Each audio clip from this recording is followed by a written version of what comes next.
So on the podcast today, what I'm really interested in is the fact that you have been part of a very successful partnership, and now you're at a crossroads where you're going into, partner retires. Correct. And here you are. Now there's this whole new direction that you have to take. It's out with politely out with the old and in with the new.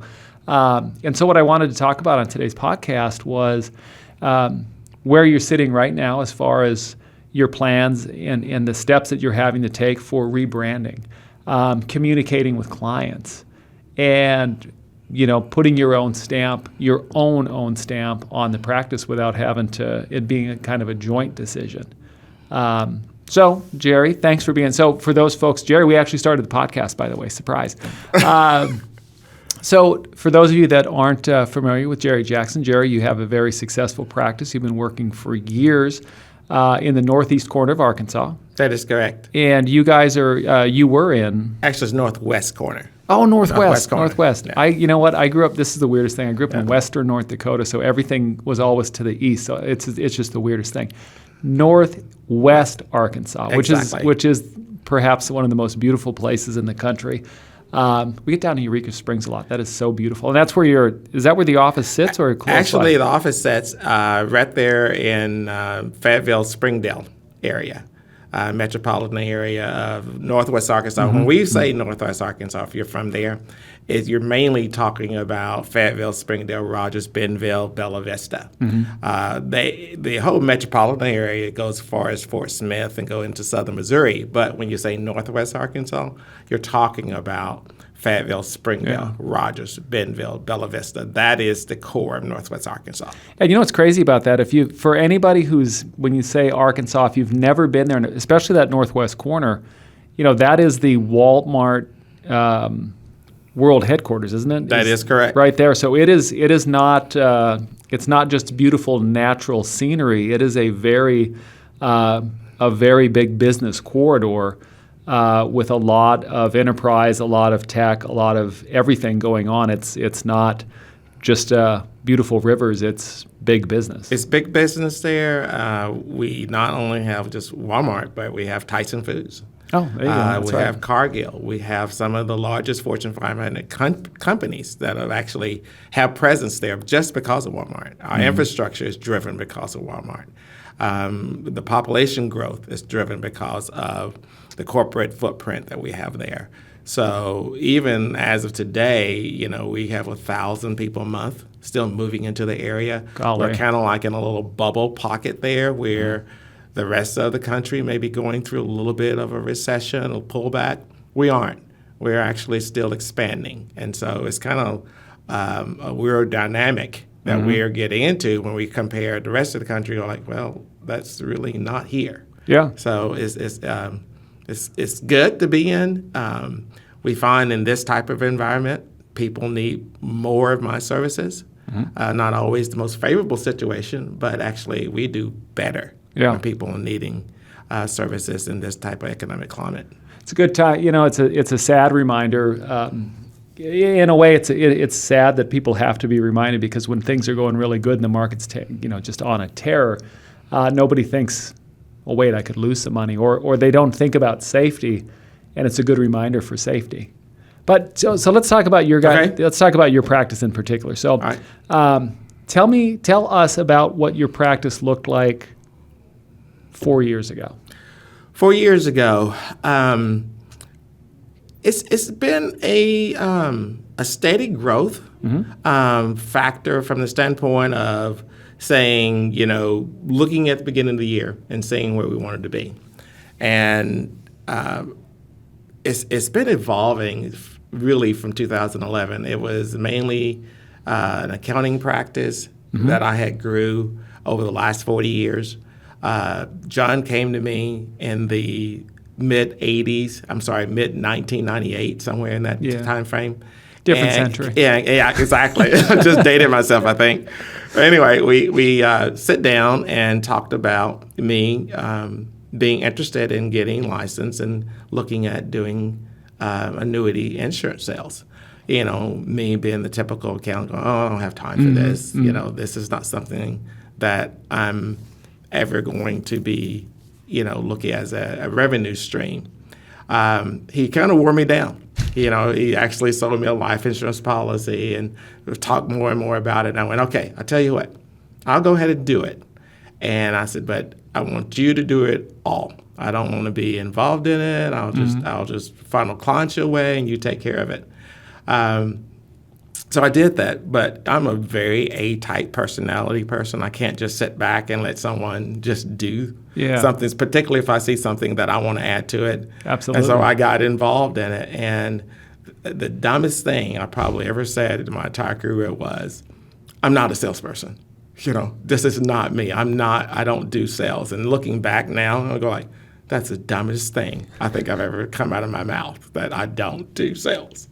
And so, because looking back now, that's what I did in the first place. Yeah. I sold my services, I sold my expertise, I sold my, character to where people trust me. Mm-hmm. And so that's really how it began in 1998, one sale. I can remember the sale and me looking at the commission going, I did that just by, talking to an existing client, and something went off. And then from that point on, I went, okay, I'm in. So we started up a partnership agreement to where I had the client base. He had the expertise getting started, and I felt like I needed the expertise at the same time to be competent in selling these products. And so we started out from there, and we started out with Allianz, be honest with you, and we sold a great deal of Allianz products in the beginning. So I remember the first year when I was approaching the same income level as I was doing in the tax firm, I went, whoa, this is not just a side gig. This is a mainstream. And I was enjoying it because clients before were coming to me and going, who would you recommend me investing my money with? And I had broker clients as tax clients. And I would say, hey, I want you to talk to this client. I want you to do this. I want you to do this. Sure. And they would come back and go, Jerry, that's all they did was take my money, throw it in a mutual fund, and left it alone. Yeah. And I never heard anything else. So I was getting negative feedback constantly. And so I wanted to find something where all the clients' money went to work for them, where they didn't worry about, high fees or even paying a commission to me out of their money up front. Yeah. Where their money went to work for them, where there was guarantees so they would never lose their money. Yeah. And that's where the trust came from, because I had built up this base of clients over the last, 20 years, even before John came in the picture. Yeah. And so it was already there. So I didn't have to work for it. I can see where something you said just a couple minutes ago, the type A personality of wanting to add, and then seeing, because one of the things that I see is, you work so hard to build a relationship. And then if you refer somebody somewhere, you run the risk of that person not delivering the level of service that you would. Exactly. And why jeopardize something that took all that time to build up when you can do it better? Exactly. And that's exactly why I said, okay, I'm going to do this in-house now. Mm-hmm. And once we decided that it was time to really say, if we're going to do this, let's put it all out there. Yep. So over the course of the last, John and I were partners from 1998 up until July of 2022. Golly. His last day as a full member was June 30th of this year, and it was a great partnership. We both learned a lot. It was very profitable for us both. But as you were referring to earlier about the new beginnings and where we go from here, I didn't quite see it as a new beginning. Mm-hmm. There is several individuals in my office that are quite capable. I see it mainly as extending my legacy out beyond me, not having to recreate the wheel, but refining it to the new generation that's coming along with my great associate, Noah Smith, and getting them trained in how to talk with clients to where there's going to instill trust and make the client aware that at the moment, even though they know that you're not their only client, but they feel that way when they're in your office and when they leave there, that they know that you have their back. And transferring that over to the next generation that may come after me. So I'm not just, sitting here thinking I'm, got to deal with the devil. I'm always going to be here. But, definitely saying I want to, personally, again, take care of these clients. Absolutely. Even after the fact. I want to make sure they're in good hands. So that's where we're moving forward now. So we're using technology. And like what? Technology standpoint of databases, tracking clients' birthdays, being more efficient in our contact with them, but never losing the personal touch at the same time. To where, no matter what their level of income is, they are still important.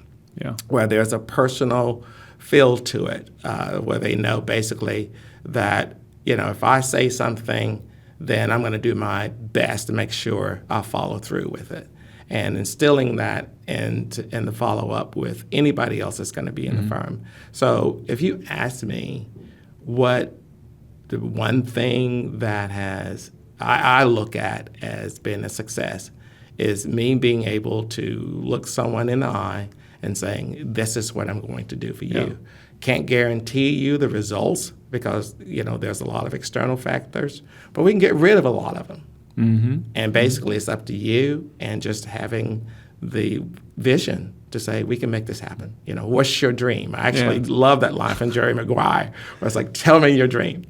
I would love to use that as a new name. You know what that comes into, too? Not to sound really old, at the end of Pretty Woman with Julia Roberts. The guy's on the street. He's like, what's your dream? Exactly. Well, let's take a step back because I'm really curious. So you mentioned staff. Yes. So we'll talk about them in just one second. But how have you? So this was I guess the beautiful thing is that you guys had been working together for, if I'm doing my math right, about 24 years, give or take, as a partnership. Yes. So this would be not like John came in on a Friday and said, I'm out of here. Here's my 2 weeks notice. No. This was something where you laid out the planning. How long before June of this year, the year that John hung up the Spurs there, when did you start the transition process? Probably about a year in advance. I knew we had already talked about it somewhat. We both had sat down and said that when would be a good time for us both to really start looking at winding down the sales part of the business. We both were looking at where we wanted to be in our mid-60s. Yep. And we both decided that somewhere in the mid-60s that we would probably say, I don't want to work this hard. Sure. Producing sales or always chasing the next level. Yep. For me, it was never hard. I never felt like I was chasing it. It was just a natural evolution of being in front of people and telling them about the product, and it sold itself. I didn't have to work at it. So I think, John had a few external issues with his parents getting older and needing a little bit more help. And I think the fact that he was not wanting to expand as much as I was wanting to do. Yeah. It changed for me. I brought in actually 2 new staff people in the office, and they were younger. I saw that they had the drive. That just motivated me. And so with that motivation, I looked at them both and I said, I need a commitment. If you guys want this, I'm here to help you build this. And I said, I will bring in the business because I love being in front of people, love talking about it. And I went, I will do this. If you guys give me the commitment, we're off to the races. Nice. So I kind of hung up that plan that I had talked with John about of saying, off into the sunset together. Yeah, exactly.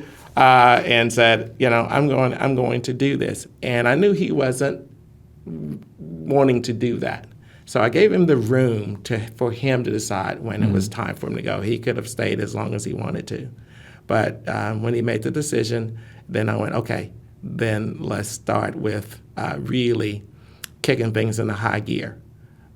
Because with me being the only principal, I didn't have to get anyone else's permission. Yeah. So it made it easier for me to do it. And I found that, oh yeah, I'm liking this now. There's no more Diet Coke, Diet Pepsi. Exactly. I'm liking this now. Yeah. How did you have the conversations with clients as far as the transition communication? How'd that go? It was not difficult. And again, I think anybody would tell you when I'm not in office, it's like ghost town. My presence there is almost overwhelming. I did pretty much all of at a certain point, the client contacting, where the financial planning, get them in the door. John did some of that, but in the last several years, that became more my role. So it was almost like a natural... Exactly, it was a natural evolution. Yeah. So we've let clients know, of course, that John is retired, and they say, well, the next question, so when are you leaving? That's the next question. And I was like, no, I'm going to stay here for a while longer. I'm not going anywhere unless, I don't have something to say about it. But the transition from the clients have been totally very, very warm. They're happy for him. They're happy for us. There has been no negativity or drawback at all. Nice. So when you ask me, how the clients responded to it, it's been a issue of just basically saying, nothing really changed. They just basically say, okay, we'll deal with you now, Jerry. Yeah. There are some long-term clients back there that John had that I've inherited that I've got to deal with because I really don't know a whole lot about, because he did a lot of, before me, he did life, and Gotcha. he did some health things, which we're really not expanding into that health field. That's something that if you're going to do health insurance, that's what you do. Yeah. We are going to keep the life part of it because that's just part of something we do as a complementary type of service we're going to do. But everybody that knew John knew me. Some of them dealt exclusively with him, and so they're not dealing with me. So we've not had any negative feedback on that at all. Well, that's awesome. Yeah. How about so I met the other part of your team, the couple new guys you have on. Yes. But they're not really new. You said they've been with you for a little bit. Macressa has been with me for over 20 years. It's like it's like having a work wife, And literally, it's like what I mean. Work wife is a work wife, But she basically has allowed me to step out of my managerial role of running an office because she does that. Yep. I mean, flawlessly, to where it allows me to focus on where I need to be. Yep. But now that John has retired, she is going to be moving more into on the investment side. We've made a new hire of an administrative assistant for her that's going to be taking over a lot of her roles. And this individual is just really dynamic. She's young, she's bright. We're going to actually get her into some of the information systems that we're going to be setting up that we spoke about just briefly earlier. Sure. And we've hired another full-time bookkeeper, which I didn't really want to do, but we do have some business clients that are investment clients at the same time. They like the one-stop shop. Yeah, we're not really advertising accounting tax firms. It's kind of like if you're an investment client, you have a business, Sure. We'll take care of it for you if you want us to. It's not something we're advertising, but we will do it. But we found that when we put that out there, they showed up. Huh. And so we end up having to upgrade a position. We're actually looking for another administrative assistant that has a little bit more of an investment background and an accounting background to train into someone for me. to where I start projects and it's like, this is what you need to do to wrap this up. Sure, sure. And so, instead of me from start to finish. Yep. And so, so those are things we're looking at adding a little bit more employee infrastructure. We're doing some technology things to make where we're more efficient. And that's where Noah comes in. He's quite brilliant on the technology end about doing that to where, I'm a little older. I've, sometimes set in my ways about changing things. But you know what? Once I turn that over to someone, I am actually very good at delegating. But I have to sometimes stop myself and go, let these people do their jobs. That's what they're getting paid for. How's the, since you added staff, how's, one of the things that I know is out there in the news a lot is finding good talent. Has it been tough? It has been tough. It has been tough, no lie. It took literally almost a year to find someone to fill the role of, when we upgraded the position to a full-time staff bookkeeper, where just a clerk position. It took over a year to find someone qualified. Was it hard to not maybe hire someone who was a little unqualified? Did you, of course your staff is going to be listening to this, so of course you waited for the right person, but was it hard to wait for that right person? Did you? No. Everybody in the office knows how to do everybody else's job. I would say mine is probably the one that's the hardest shoes to fill. Sure.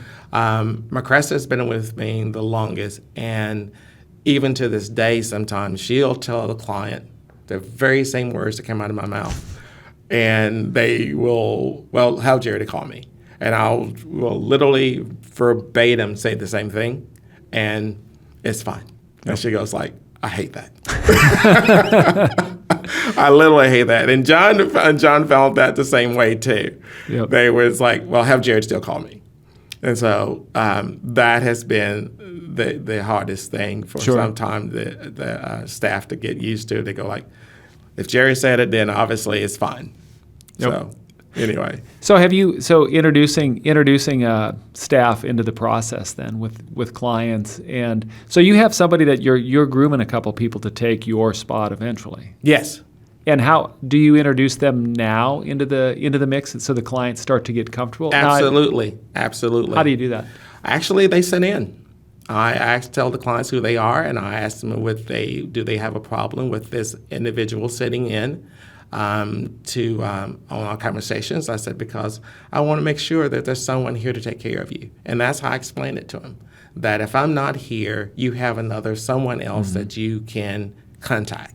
I said, because I may not be here always, but this is a person that will take care of you just as well as I do. And they greatly appreciate it. So we've had no negative feedback on that avenue at all. Oh, that's awesome. And so Noah sits in on probably 80% of all of my meetings now, because I do want him to follow through with how I have built my business. And it's not, I will say it's not been hard, but I just never considered it full-time work. I always enjoyed it. And then kind of odd that, you enjoy your work. Even on days when I don't feel like going to work, once I get there and once I get engaged, I'm actually having a good time. Yeah, that's a good thing. That's a good thing. That's not a bad thing. So how long, I guess since we're thinking about it, are you think you're gonna keep going till it's not fun anymore? Or will that day even come? I'm having a discussion with my clients that want to retire. And I truly believe this over myself. It's about choosing what I want to do. Just because you retire doesn't mean you don't do anything. I like the balance that I have as far as when I take time off. I do. I like the fact that when I'm working, I love working. So from the standpoint of me just saying I'm going to walk in one day and say I'm done, I don't see that as part of my and your path? No, it's not my nature. I see myself, maybe being in my RV overlooking a lake fishing and talking to a client while, like, where are you? I'm sitting in Wyoming somewhere. And that's how you write off the RV. Well, we won't go into that here. No tax advice today. No, not for an RV, right? Not for an RV, no. So, no. Well, that's really cool, and I really dig the fact that you've got your path that you're working on. Your practice has been going fantastic, and now it's going off into this a little bit of a new direction, really. You're exactly right. We're evolving into where I'm bringing in the people that have been there long enough into another area, and it's giving them a new lease of excitement besides their old job. It's giving them opportunity to share in the wealth building, and it's giving me an opportunity to say, I'm looking back at this and being really, really proud of something that I've done, and actually still being a part of it, because their motivation motivates me. And the fact that I'm still making a difference in people's lives, I think out of all of that, I think, the pursuit of the dollar is not all it's about anymore. Yeah. It's about literally making a difference in my client's life and my employees' life. Exactly. You're building this. It's the beauty of the American dream is that you're building something that's going to last past you. You're helping your clients live their best lives, and you've got a staff of people that are making their best lives for themselves and their family. I was going to ask you one other question. Are you going to rebrand the practice, rename it, or keep the name, or what are you thinking? We are. We're actually here today looking at some names that we had brought up. We're not going to disclose them just yet. Nice. But we met with David and the marketing team, so they're putting together a few things, some ideas for us that we should like to relaunch it with a new website coming online the first of the year. I like it. New logo coming on the first of the year. We are remodeling on our offices. We are doing some definitely rebranding. We're going to up some different type of advertising. My team leader over here at Creative One, Tom Mergen, introduced me to Napa this past year. And so one of the things that we brought on board is that we're hosting wine tasting as part of our commitment of doing seminars with clients. And we have found the women love it. Oh, yeah. The women absolutely love it.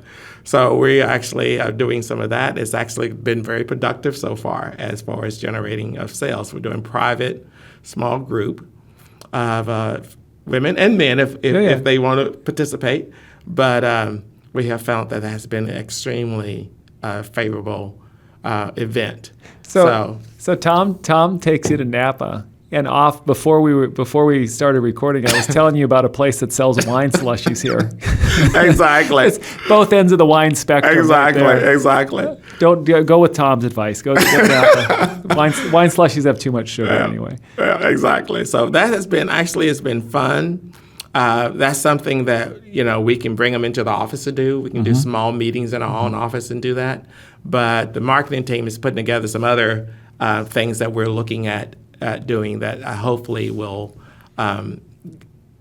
be fun for the office and for clients. That will we're not. It's not the whole thing of doing it just to generate sales, but it's a way of bringing them into family. Yeah. It totally is. We create our own little tribes. Exactly. And good tribes, not like right. Because our advertising has been totally word of mouth.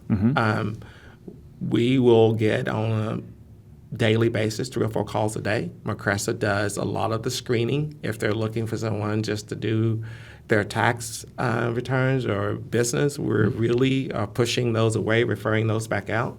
If there's an investment component to it or there's potential for one, then she'll forward it to me. I'll look at it. I'll decide if I want to call the clients or not. And if so, call them in. We'll talk about it. Saying, look, I'm willing to help you, but, we're looking at it from an investment long term because me taking on a new client is like taking on another life. Yeah. And they're not just there for me and to see them one time. It's like, no, you and I are pretty much engaged for a while.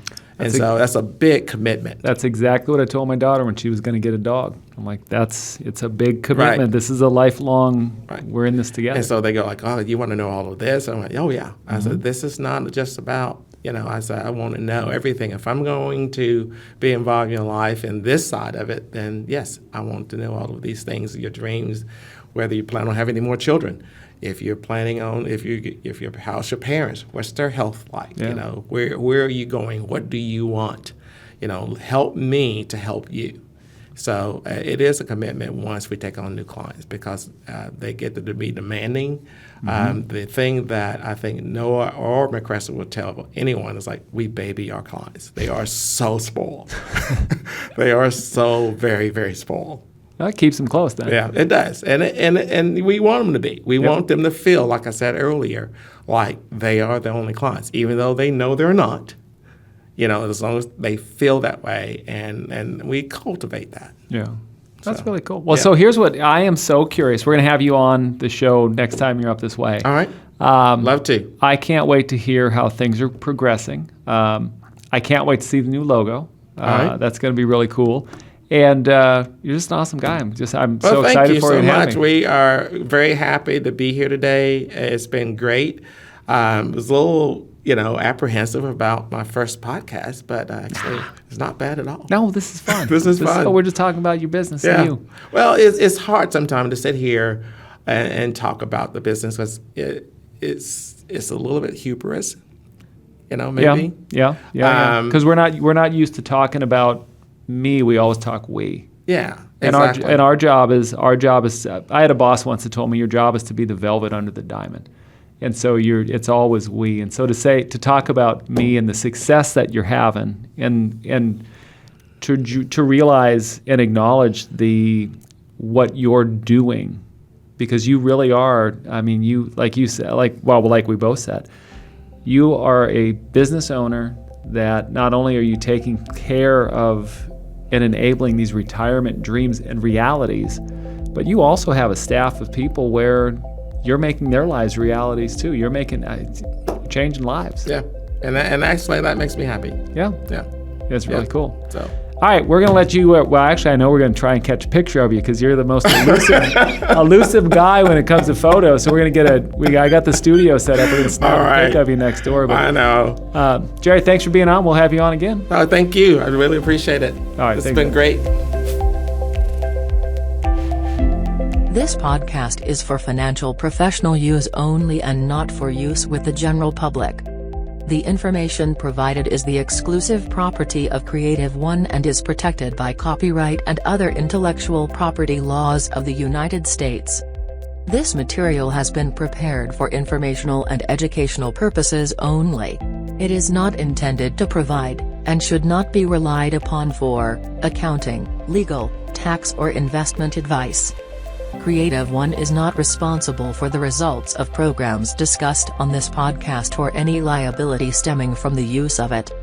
Although we may promote or recommend the services offered by this company, agents are ultimately responsible for the use of any materials or services and agree to comply with the compliance requirements of their broker-dealer and registered investment advisor, if applicable, and the insurance carriers they represent. Copyright 2022, Creative One Marketing Corporation.